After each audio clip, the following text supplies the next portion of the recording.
Number থাকতে হবে, যেখানে পয়সা খরচ হবে না, সাধারণ লোকজন অভিযোগ জানাতে পারবে যে কোনো মুহূর্তে। তো যেহেতু জলের বোতলটা বলছি, এইটা একটা প্যাকেজ কমোডিটি। প্যাকেজ মানে এর মুখ সিল করা আছে। যখনই আপনারা কোনো প্যাকেজ কমোডিটি বিক্রি করবেন তার আগে আপনাকে লাইসেন্স নিতেই হবে। আমরা অনেক সময় দেখি হাটে বাজারে আমরা যে কোনো গুঁড়ো মশলা বা বিভিন্ন রকম জিনিস আমরা প্যাক করে সিল করে দিয়ে দিই। যদি আমরা সিল করে দিই তাহলে কিন্তু লাইসেন্স নেওয়াটা উচিত, কিন্তু আমরা লোকালি অনেক সময় লাইসেন্স নিই না, এমনিতে ধরুন নেওয়ার সুবিধার্থে হোক বা যে কোনো কারণেই হোক ওটাকে সিল করে দিয়ে দিই। কিন্তু নিয়ম যেটা হচ্ছে যে এটাকে সিল করা যাবে না, আপনি একটা গার্ডার মেরে পেঁচিয়ে দিন। তো আজকে লিগ্যাল মেট্রোলজি যে লোকেরা আসার কথা ছিল, আমরা আসলে এই ব্যাপারগুলো একটু ভালো বলতে পারতেন। মূলত আমাদের যে অফিসগুলো আছে, অফিসের মধ্যে 3টে সেট আপ থাকে প্রত্যেকটা অফিসের মধ্যে। একটা হচ্ছে দাঁড়িপাল্লা বার্কারা, যারা লিগ্যাল মেট্রোলজি আপনারা জানেন প্রত্যেক বছর দাঁড়িপাল্লা বার্কারগুলো রিনিউ করতে হয়। আরেকটা হচ্ছে কনজিউমার অ্যাফেয়ার্স, একটা হচ্ছে কনজিউমার কমিশন। তো অ্যাফেয়ার্সের কাজ কি আর কমিশনের কাজ কি? আপনারা আপাতত ভুলে যান যে আপনারা বিক্রেতা, ধরে নিন আপনি ক্রেতা। তো ক্রেতা হিসাবে আপনি কি কি পেতে পারেন, ঠকে গেলে আপনাকে কোথায় কোথায় যেতে হবে, আমরা সেই জায়গাগুলোই নক করতে এসেছি। তো মনে করুন আপনি একটা টিভি কিনেছেন বা ফ্রিজ কিনেছেন, সেখানে কোনো রকমভাবে ঠকে গেছেন। অনেক রকমভাবেই হতে পারে।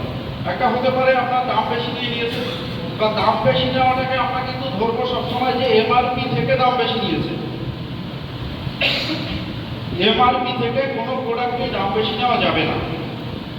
আমাদের কাছে অনেক রকমের কমপ্লেন আছে, সেই কমপ্লেনগুলোর থেকে আমরা যেগুলো দেখতে পাই, কিছু কিছু এলাকায় একটা প্র্যাকটিস আছে।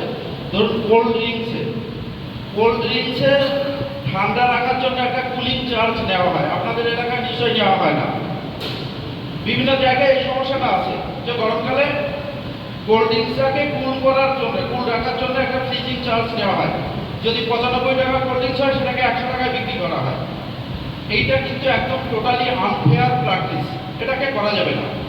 কারণ হচ্ছে আপনি যে কোল্ড ড্রিঙ্কস কথাটা বলছেন তার মধ্যেই লুকিয়ে আছে যে ড্রিঙ্কটা হতে হবে কোল্ড অবস্থায়, ঠিক আছে? তার মানে চা যখন খাবো আমি তো গরমই খাবো। তো যখনই আমি কোল্ড ড্রিঙ্কস খাবো, দোকানদার আমাকে যে কোল্ড ড্রিঙ্কসটা দেবে ওটা নর্মালি ঠান্ডা থাকারই কথা। তো এই ঠান্ডা রাখার জন্যে কি কি করতে হবে সেটা সে কোম্পানির সাথে বুঝে নেবে, কাস্টমারের সাথে নয়। তো এইটা কিন্তু অনেক জায়গায় এরকম প্র্যাকটিস আছে, সেই জন্য এর বিরুদ্ধে কেস হয়েছে আমাদের ফোরামে। এটা কেস হওয়ার পরে ক্ষতিপূরণ সহ অনেক কিছু করতে হয়েছে। তো নর্মালি 5 টাকার জন্য অনেক বেশি টাকা কিন্তু অনেক সময় গছা চলে যায়। তো যেগুলো একটু লিগ্যাল দিক আছে সেই জায়গাগুলো আপনাদেরও একটু জেনে রাখতে হবে, আপনাদেরও সুবিধা হবে। যেমন ধরুন দাঁড়িপাল্লা বার্কারা প্রত্যেক বছর রিনিউ করতে হয়। আপনারা যারা করেননি, হয়তো কোনো কারণে করে উঠতে পারেননি, এটা করে নেবেন। কারণ এতে সুবিধা আছে, আপনার প্রতি একটা বিশ্বাসযোগ্যতা তৈরি হবে যে কোনো কাস্টমারের। তো যেগুলো কম্পিউটারে কাটা আছে প্রত্যেক 1 বছর অন্তর অন্তর রিনিউ করতে হয়। তো অনেকেই করান না, অনেকেই করান না। এর জন্যে ওরা কি করে, বিভিন্ন জায়গায় অনেক সময় রেড করে।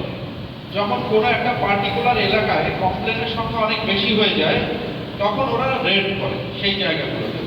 এবার রেড করলে লিগ্যাল মেট্রোলজি অফিসের পাওয়ার আছে যে আপনাকে ইনস্ট্যান্ট 5,000 টাকা ফাইন করতে পারে। আপনার টাকাটাকে তুলে নিয়ে যেতে পারে এবং ইনস্ট্যান্ট আপনাকে 5,000 টাকা ফাইন করতে পারে, এটা ওদের পাওয়ার আছে। তো যদি না হয় ভালো, কিন্তু আপনাদের নিজেদের স্বার্থে এটাকে রিনিউ করে নেবেন। এবার যখনই আপনি রিনিউ করে নিলেন, আপনার মনে কোনো রকমের ভয় থাকবে না।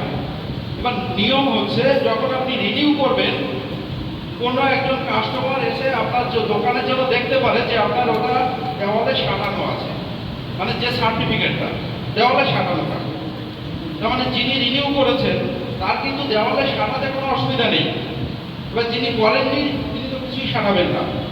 তো এটার খরচ অ্যাকচুয়ালি খরচ খুব বেশি নয়, রিনিউ করার খরচ। হ্যাঁ, আপনারা যাদের যাদের নেই এরা একটু করে নেবেন। তাহলে লিগ্যাল মেট্রোলজির লোক বিভিন্ন জায়গায় আছে, ওনাদের আসার কথা ছিল, আমরা নিশ্চয়ই বলতেন। বিভিন্ন জায়গায় ক্যাম্প হয়, এমন নয় যে সবসময় আপনাদের আমাদের অফিসেই যেতে হবে ওখান থেকে রিনিউ করে আনতে হবে, তা নয়। বিভিন্ন জায়গায় ক্যাম্প হয়, ওরা লোকাল ক্যাম্প, মানে বিভিন্ন বাজার এরিয়াতে ক্যাম্প হয়, সেই জায়গায় রিনিউ করে এবং খুব মিনিমাম টাকা দিয়ে। এবং যেগুলো কম্পিউটার কাটা আছে, আগে তো 2 বছর রিনিউ, একবার রিনিউ করলে 2 বছর হতো। এখন কিন্তু কম্পিউটারে কাটে আপনাকে 1 বছর অন্তর অন্তর রিনিউ করতে হবে। এটা গেল ওদের পার্টটা।